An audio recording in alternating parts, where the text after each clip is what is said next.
Welcome to our SPM English class. সকলকে জানাই অনেক অনেক ধন্যবাদ, অনেক অনেক শুভেচ্ছা আমাদের সঙ্গে জুড়ে থাকার জন্য।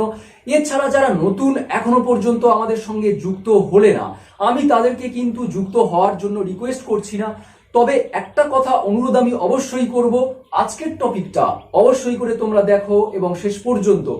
যদি তোমরা একটু কিছু শিখে থাকো, ভালো লেগে থাকে, অবশ্যই আমাকে লাইক করো আর নিজে থেকেই জুড়ে থাকার জন্য আমাদের সঙ্গে যুক্ত হয়ে যাবে। সো চলো আমরা দেখে নিই আজকের টপিকটা তাহলে কি।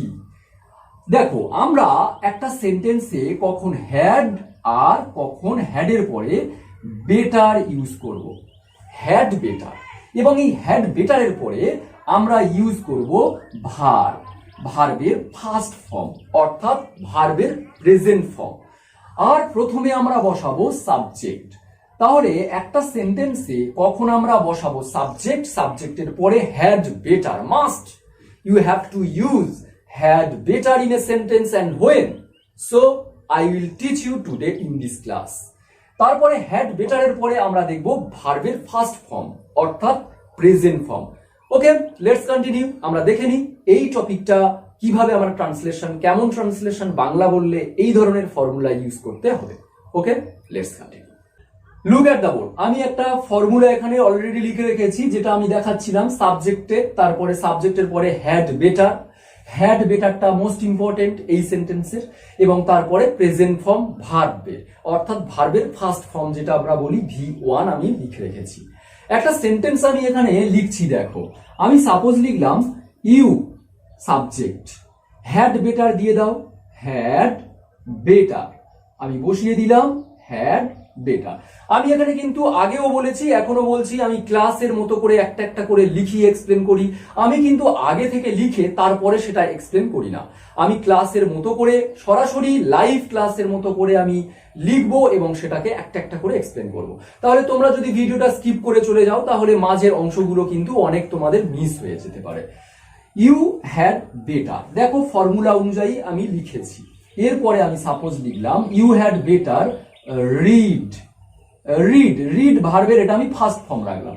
আমরা প্রত্যেকেই জানি READ, read, second form read এবং থার্ড ফর্মও রিড, 1 নম্বর, 2 নম্বর, 3 নম্বর। অনেকে থ্রিটা, অনেকে রিডের সেকেন্ড ফর্ম রেডও দেয়, আবার থার্ড ফর্ম রেডও দেয়। তবে ম্যাক্সিমাম জায়গাতে বা ম্যাক্সিমাম জন যখন লেখে রিডের সেকেন্ড বা থার্ড ফর্ম, আমরা এই রিডটা দেখি, এইটা আমরা দেখি না। রিড তাহলে হলো এটা রিডের ফার্স্ট ফর্ম। যদি রিড, সাপোজ আমি এখানে রিড দিলাম না, এখানে রিড না দিয়ে আমি সাপোজ লিখলাম গো, তাহলে গো ভার্বের ফার্স্ট ফর্ম। আমি এখানে গোর 3টে ফর্ম লিখলাম, গো, ওয়েন্ট, সকলেই জানো এটা গো, ওয়েন্ট, গন।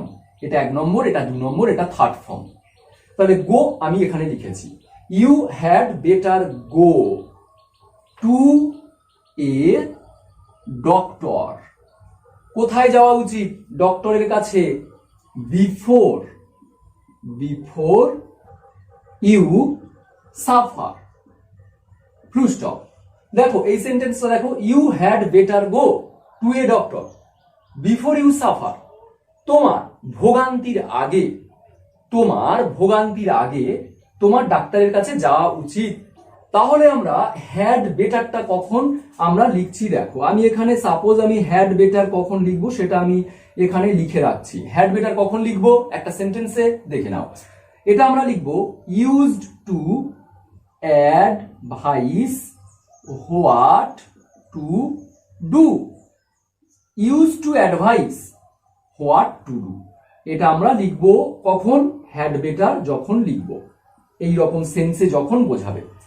দেখো হ্যাড বেটার কখন লিখবো? Use to advice what to do, মানে আমি বা তুমি বা অন্য কেউ যখন কাউকে উপদেশ দেবে তুমি কি করবে। বাংলাটা ভালো করে শুনে রাখো, যখন কোনো ব্যক্তি অন্য কাউকে অ্যাডভাইস দেবে, উপদেশ দেবে, তোমার কি করণীয় বা তুমি কি করবে, তুমি কি করতে যাবে, যখন উপদেশ দেবে, উপদেশ অর্থে আমরা কিন্তু এটা অ্যাডভাইস অর্থে ইউজ করব। হ্যাড বেটার মানে আমাদের উচিত, শুড।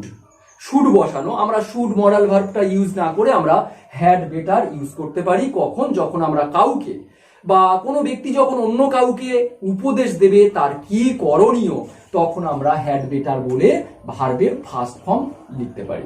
যেমন ইউ হ্যাড বেটার গো, তোমার যাওয়া উচিত ডক্টরের কাছে। বিফোর ইউ সাফার, তোমার ভোগান্তির আগে ডক্টরের কাছে যাওয়া উচিত। এখানে দেখো একটা বয় লিখেছি, এখানে একটা মাদার লিখেছি, মানে মা আর ছেলের মধ্যে একটা কথোপকথন হচ্ছে। ছেলে কি বলছে এবং মা কি বলছে দেখো, সেখানে আমরা হ্যাড বেটার, এই হ্যাড বেটার ইউজ করছি কিভাবে এবং কেন দেখো। ছেলে বলছে I have to read, I have to read the books, মানে আমার বইগুলো আমাকে পড়তেই হবে। ছেলেটা বলছে মা আমার বইগুলো পড়তেই হবে আমাকে। তখন মা বলছে ইউ, মা তখন উপদেশ দিচ্ছে you had better, you had better. আর রিডের third form read, you had better read, তোমাকে খুব ভালো করে পড়তে হবে। মানে মা অ্যাডভাইস করছে এখানে, ADVIAC, মা অ্যাডভাইস করছে কাকে? ছেলেটাকে।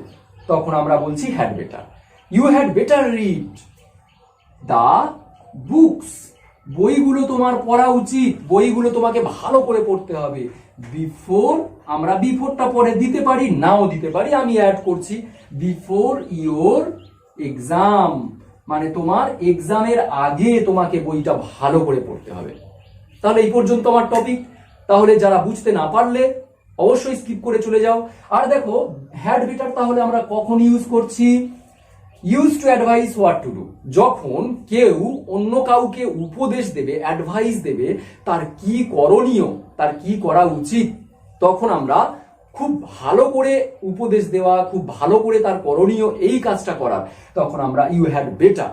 যেমন আমি তোমার যদি এক্ষুনি বলি ইউ হ্যাড বেটার, তোমার উচিত খুব ভালো করে ওয়াচ মাই ভিডিও, ওয়াচ মানে দেখা বা লক্ষ্য করা, আমার ভিডিওটা দেখা, মানে আমি উপদেশ দিচ্ছি আমার এই ভিডিওটা তোমরা দেখো, তোমাদের করণীয় ভিডিওটা দেখার, কারণ এখান থেকে তোমরা কিছু শিখতে পারবে।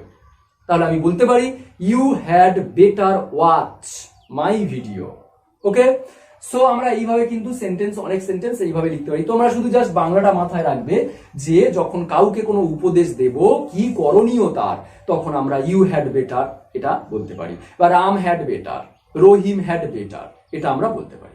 সো আজ এই পর্যন্ত, নতুন টপিক নিয়ে আবার চলে আসবো। যদি তোমাদের অসুবিধা হয় তাহলে স্কিপ করে আবার ব্যাকে গিয়ে তোমরা প্রত্যেকটা কথা কিন্তু ইম্পর্টেন্ট, তোমরা সেটা একটু ভালো অ্যাটেন্টিভলি লিসেন করতে পারো। সো আজ এই পর্যন্ত, সবাই খুব ভালো থেকো, টাটা।